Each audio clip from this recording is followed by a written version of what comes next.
Hey guys, it's Will here and welcome back to another Conversion Corner. Today, as you can see, I've got a Dark Eldar Archon model. Now this is a fairly recent addition to my collection. Having had good success with my Eldar, I'm looking to add a small allied detachment of Dark Eldar as well to exploit some of the ways that those two armies can really synergise well together. So obviously one of the first things I was going to need is an Archon. Now the model for this is the standard old metal Archon model. I'm not even sure if it's available anymore. I picked it up second hand from Sam, who is looking to sell off some of his Dark Eldar stuff, and after stripping it down, stripping the paint off, I decided to do a little bit of conversion work on there just to make it a little bit more my own. Now the first and most obvious thing is the head swap. The mask that it comes with is pretty cool, but I just wanted something a little bit different and unique, so I took one of the heads from, I believe it's either the Witches or the Cabalite Warriors sprue, and basically just to make him a her, put a female head on there. There's no good reason why an Archon can't be female. There's plenty of examples of it in the fluff, but they don't make a model for it, so yeah, just convert it up, have myself a female Archon. And the other big change is obviously the weapon. It comes with a husk blade, but really the husk blade's not all that good in the game in my experience. Is hitting at strength, which for an Archon is only 3, so it's not really what you want as a melee weapon.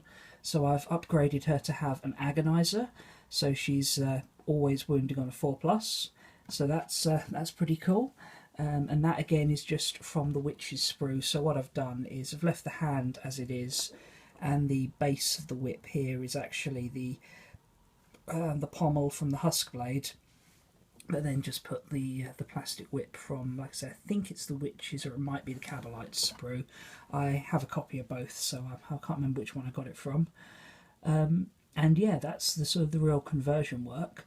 I'm trying to go for a bit of an ice theme with my Dark Eldar, whereas my Eldar have desert bases.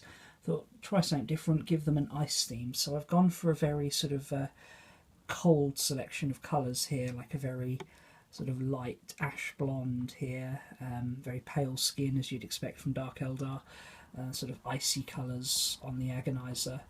And then for the base, I've actually, if you can see under there, got her standing on some rocks. And then in between the rocks, instead of ground, there's like this ice sheet effect I've tried to get. Now this is just Fenrisian grey, and then it's been layered with some Citadel water effects. Before adding a few effects over the top, I used the Fang to paint on some thin lines to represent cracks in the ice. And then very carefully sort of dabbled some Palexia white dry paint over the top to make kind of like these little, almost like a little snow effect on there, just little splashes of white where sort of a very thin dusting of snow has come across the ice there. So yeah, I'm really pleased with how she's turned out. I've got a few more things in the pipeline, so keep an eye out for more Dark Eldar on my channel. But for now, thanks a lot for watching, and join me again soon for another Conversion Corner.